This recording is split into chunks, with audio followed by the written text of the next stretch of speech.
Selamat pagi saudara, senang sekali redaksi 33 kembali hadir. Kali ini bersama saya Rosmi Rahma, sejumlah informasi penting akan kami hadirkan untuk Anda dan berikut di antaranya.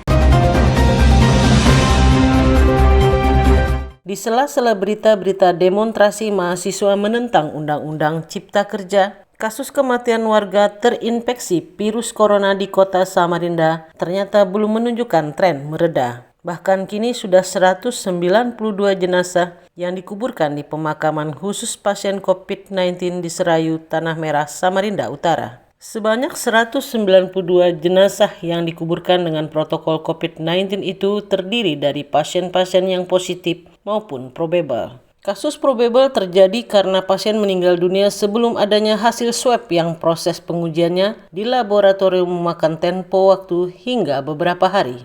Data di kota Samarinda sendiri per 9 Oktober 2020 terjadi penambahan 45 kasus baru positif dan pasien sembuh 101.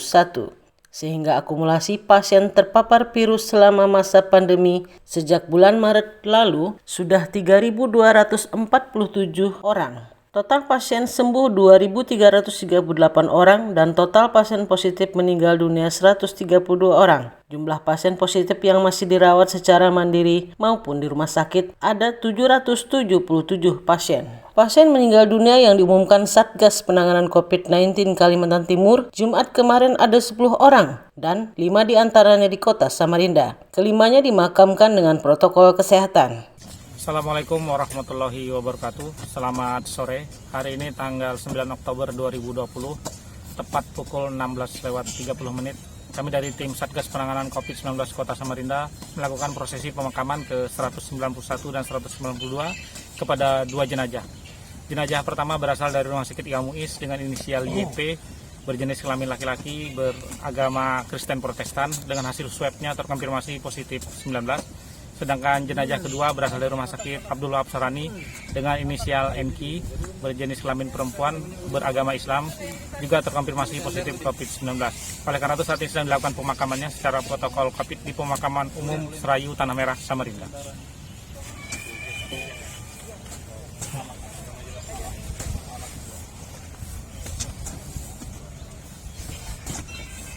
Kondisi pandemi COVID-19 di kota Samarinda masih berada di zona merah. Pemerintah berusaha menurunkan penyebaran dan menempuh berbagai cara pendisiplinan warga dengan melakukan razia masker dan membubarkan kerumunan. Tim Kaltim TV melaporkan.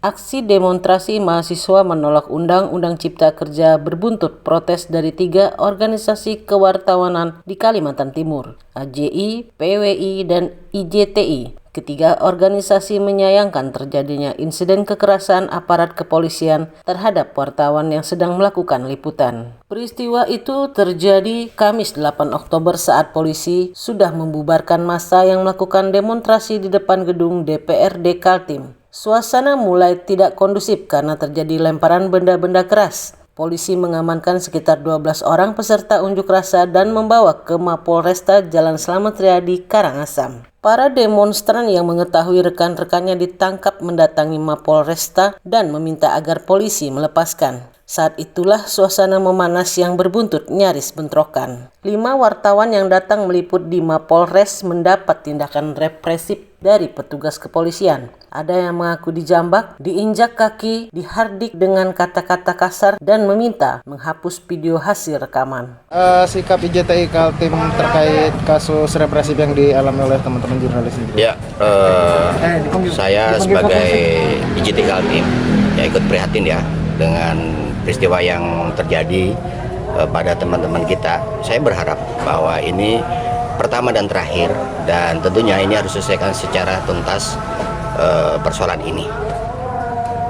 Ada langkah lain yang akan diambil oleh IJTI Kaltim? Langkah lain kita serahkan kepada para korban bagaimana langkah baiknya. Yang jelas IJTI ikut prihatin dan kita akan, apa yang dilakukan teman-teman kita akan dukung. Kapolresta Samarinda Kombes Arif Budiman langsung merespon protes dari 3 organisasi wartawan. Kapolres meminta maaf dan akan menyelidiki apakah ada pelanggaran dilakukan petugasnya saat peristiwa di Mapolresta. Selama ini hubungan polisi dengan wartawan di kota Samarinda sangat baik, sehingga besar kemungkinan insiden itu adalah kesalahpahaman. Tim Kaltim TV melaporkan.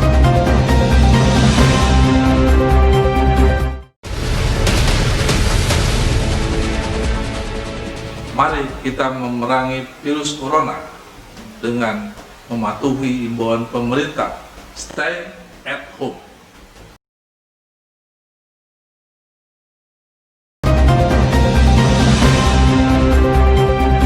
Demonstrasi pencabutan pengesahan Undang-Undang Cipta Kerja Omnibus Law berakhir ricuh. Masa aksi yang mengatasnamakan Balikpapan Bergerak atau Barak dibubarkan paksa oleh petugas kepolisian. Ribuan massa yang melakukan aksi demonstrasi di depan kantor DPRD Kota Balikpapan terus melakukan orasi menolak Undang-Undang Cipta Kerja.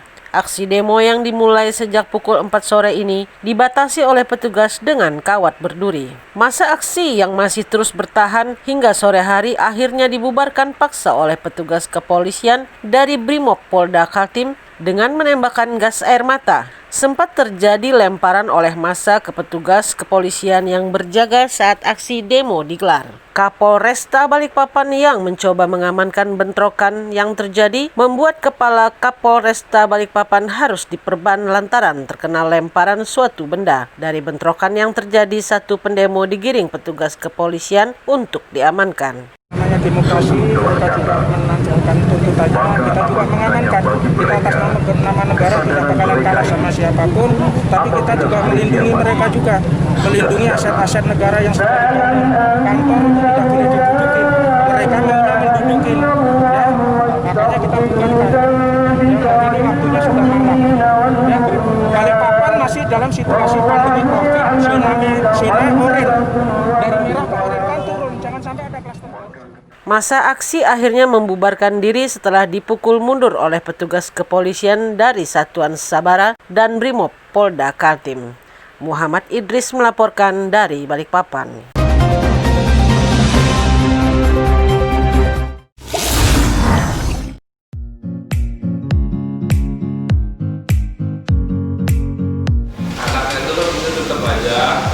Cara mudah beriklan digital di Kaltim TV.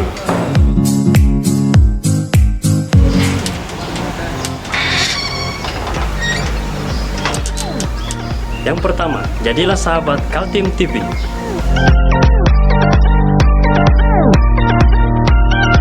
Dengan Rp1 juta, para sahabat mendapat 20 kali tayang di slot berita kamu.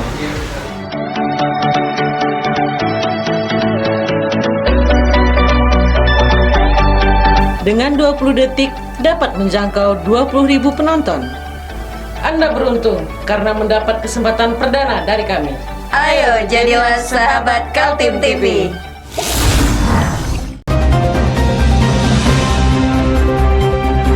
Inilah buntut dari aksi para mahasiswa yang tergabung dari berbagai organisasi kemahasiswaan di Kota Samarinda melakukan unjuk rasa menolak Undang-Undang Cipta Kerja yang telah disahkan DPR RI berbuntut ricuh dengan aparat kepolisian. Mahasiswa yang sudah merencanakan aksi unjuk rasa sejak kemarin sebagian berkumpul dari halaman Islamic Center. Mereka kemudian bergerak menuju gedung DPRD Kaltim Jalan Teuku Umar yang sudah dijaga ketat oleh aparat kepolisian.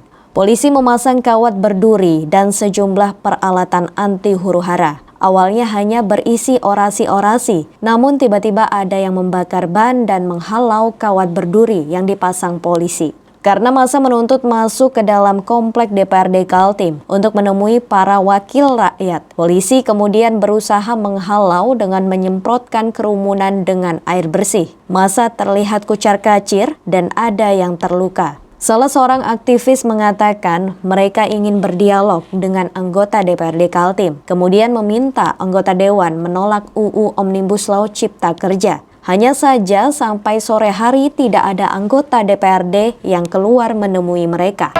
Kita akan bertahan sampai di sini, kita akan menduduki kantor DPRD karena 2 hari kita aksi tidak ada sama sekali itikat baik daripada pemangku kebijakan Kalimantan Timur untuk menanggapi permintaan kita.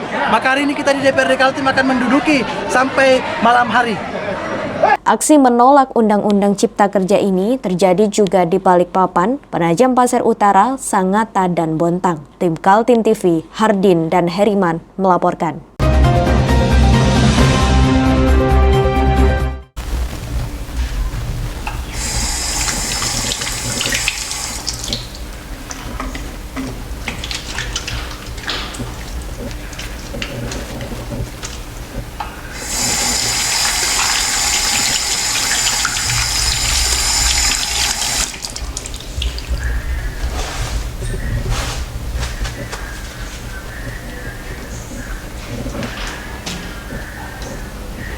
Meskipun di rumah saja, kita tetap selalu menjaga kesehatan, cuci tangan, menggunakan hand sanitizer.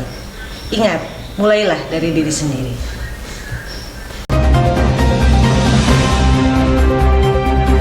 Badan Pencarian dan Pertolongan Basarnas Kota Balikpapan sepanjang Kamis pagi melakukan evakuasi korban helikopter yang terjatuh di kawasan Gunung Binjai, Balikpapan Timur. Tim Basarnas yang dibantu oleh TNI, Polri, serta unsur SAR lainnya melakukan pencarian korban dengan berjalan kaki sesuai dengan koordinat titik yang didapat dari signal satelit. Tim Basarnas beserta TNI, Polri, serta unsur SAR lainnya melintasi medan yang cukup berat. Sekitar 2 jam sebanyak 5 korban dapat ditemukan, tak jauh dari signal PLB yang dipancarkan. 3 korban selamat sementara 2 korban meninggal dunia. Korban selanjutnya dibawa ke Rumah Sakit Kanujoso Jatiwibowo untuk dilakukan visum dan diserahkan kepada pihak keluarga. Jadi ini kami dari Basarnas mengadakan uji pelaksanaan operasi SAR di kantor SAR Balikpapan. Jadi semacam uji fungsi, Pak.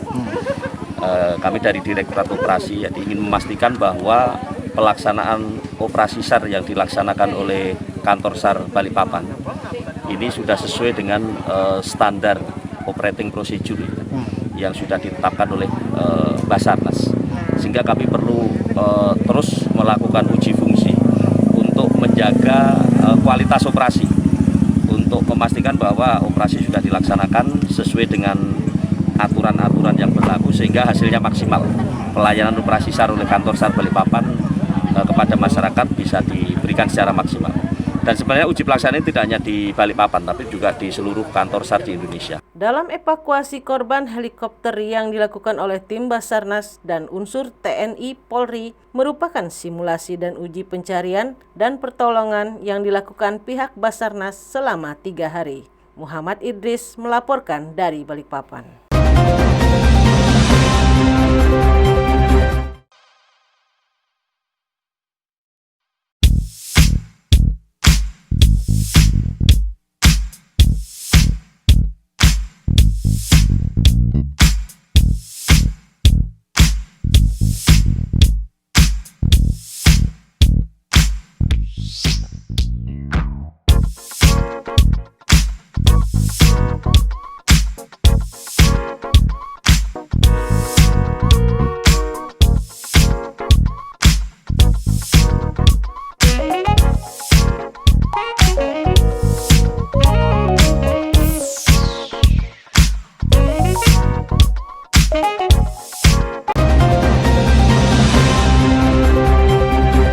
Masa sulit bagi para siswa belajar online di Kota Tenggarong tertolong adanya bantuan paket data dari pemerintah. Selama Juli sampai September, sudah 2 kali pendistribusiannya sehingga para siswa aman dalam proses belajar melalui daring atau dalam jaringan. Segala upaya dilakukan agar para mahasiswa tidak tertinggal mata pelajarannya. Selama masa pandemi COVID-19 ini, siswa tidak lagi melakukan proses belajar mengajar di ruang kelas, namun diganti dengan sistem daring alias dalam jaringan internet. Tapi masalah baru muncul, tidak semua siswa punya kemampuan, terutama paket data agar bisa terkoneksi dengan internet.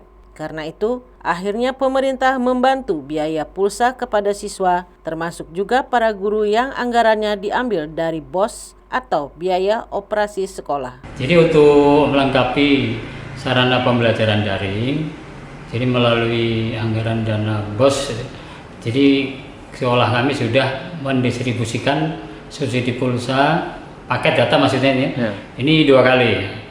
Jadi tahap pertama dulu pada bulan Juli, tanggal 16 Juli saya ingat saya itu. Kemudian pada waktu itu sejumlah 4,5 GB. Kemudian pada bulan September ini tahap kedua, kami memberikan subsidi lagi sebanyak 16 GB. 16 GB. Dalam jumlah siswa yang tahap pertama berapa siswa yang dapat Pak? Yang 4,5 GB? Yang 4,5 GB seluruh siswa. Seluruh siswa. Jadi seluruh siswa jumlah berapa? 842. Oh iya. Yang 16? Yang 16 sama.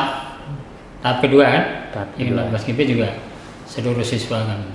Kutai Kartanegara termasuk kabupaten yang berada di zona merah di beberapa kawasan kelurahan. Lantaran itu sistem belajar dan mengajar masih tetap dilakukan melalui daring sampai kondisi pandemi COVID-19 benar-benar reda. Tim Kaltim TV Hardin melaporkan.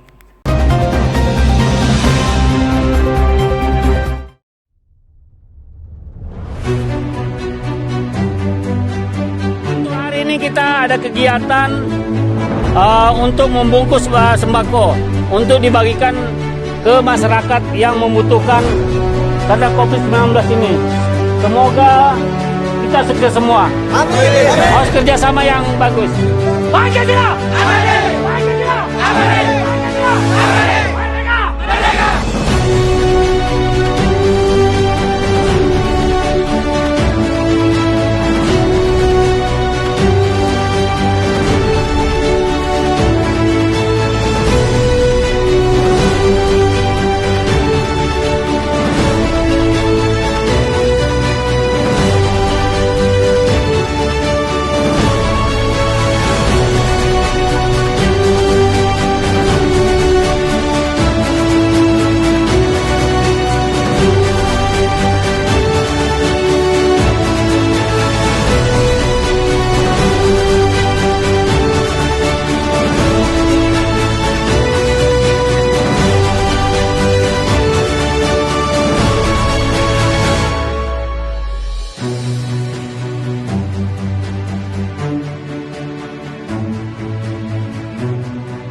Penggerebekan tim Reskim Mabes Polri ke lokasi di Dusun Antai, Desa Sebulu Modern menemukan adanya kegiatan ilegal. Tim Polri sudah memasang polis lain di kawasan tambang ilegal. Ditelusuri ke lokasi, terlihat papan pengumuman bahwa lahan di situ dalam proses penyelidikan dan penyidikan Direktorat Tindak Pidana Tertentu Barreskrim Polri. Tersangkanya dijerat Undang-Undang Nomor 4 Tahun 2009 tentang pertambangan mineral dan batubara. Ada juga sejumlah alat berat di polis lain, yaitu sebanyak 16 unit truk roda 10 dan 5 unit alat berat. Kepala Desa Sebulu Modern Jumadin yang dikonfirmasi mengakui adanya penambangan batu bara secara ilegal di desanya. Hanya saja, sebagai aparat desa dia mengaku tidak bisa melarang, apalagi masyarakat sudah menjual lahannya kepada pengusaha tambang. Penambangan liar di Sebulu Modern bukan rahasia lagi. Diperkirakan negara dirugikan ratusan miliar sejak beroperasinya oknum-oknum pelaku illegal mining. Sebuah LSM dari Lira Lumbung Informasi Rakyat menyebutkan sudah sering melaporkan adanya kegiatan ilegal itu tapi tidak pernah digubris. Pada prinsipnya sebenarnya kami sudah laporkan ke Mabes ke Polri, ke Polres Kukar, bahwa dengan adanya tambang dugaan ilegal di Sebulu yang lagi marak sampai saat ini, sudah kami laporkan secara tertulis. Namun sampai saat ini kayaknya belum ada progres mengenai laporan kami itu. Terakhir saya konfirmasi lagi ke pihak Polres, terus penyidiknya mengatakan bahwa lagi sakit. Nah, tapi itu sudah 2 mingguan lebih, hampir 3 mingguan surat itu kami kirim. Nah, cuman pertanyaan saya, kira-kira kapan ya? Tersangka FF ditangkap setelah diperiksa di Mapolresta Samarinda. Tim Bareskrim Mabes Polri kemudian membawanya ke Jakarta. Tim Kaltim TV, Hardin, melaporkan.